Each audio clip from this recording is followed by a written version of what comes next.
Halo semua, perkenalkan kami dari kelompok 2 kelas 10 C. Perkenalkan nama saya Lina. Nama saya Judit. Nama saya Larson. Nama saya Ira Palmukti. Nama saya Isra Cina. Pada hari ini kami akan menjelaskan tentang Pancasila.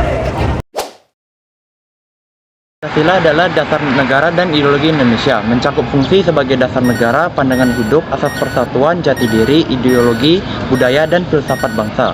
Fungsinya melibatkan berdirinya negara, kegiatan penyelenggaraan, partisipasi warga, pergaulan antar warga, dan sumber hukum nasional.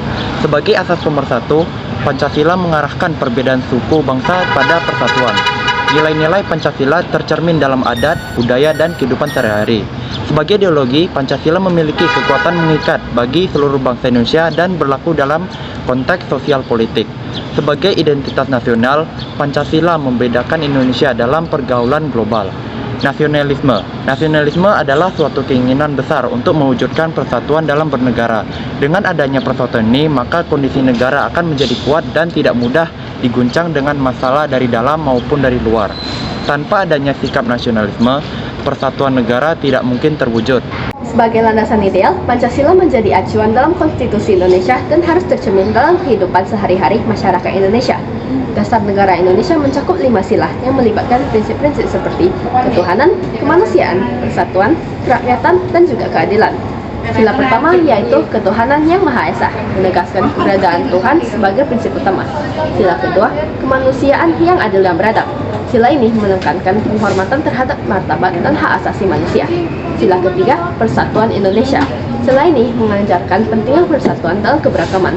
Sila yang keempat, kerakyatan yang dipimpin oleh hikmat kebijaksanaan dalam permusyawaratan perwakilan.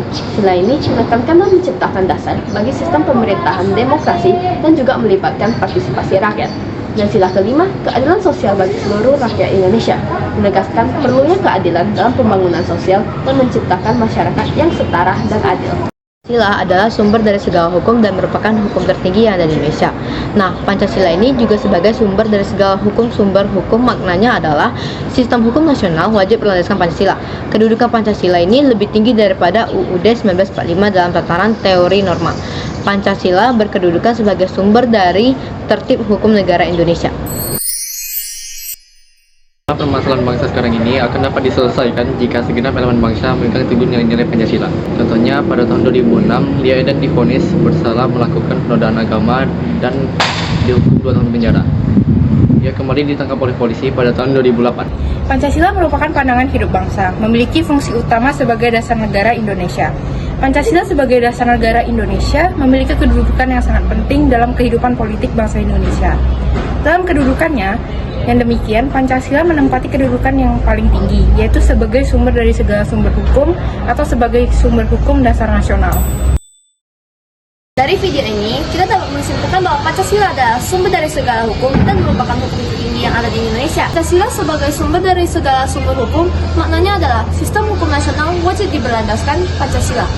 Kedudukan Pancasila lebih tinggi dari UUD 1945 dalam tataran teori norma. Di sini kita berbagi dan bicara. Video ini telah selesai kami buat. Semoga ilmu yang kami bagikan berharga menjadi ilmu yang bermanfaat. Sekian itu saja dari kami. Terima kasih.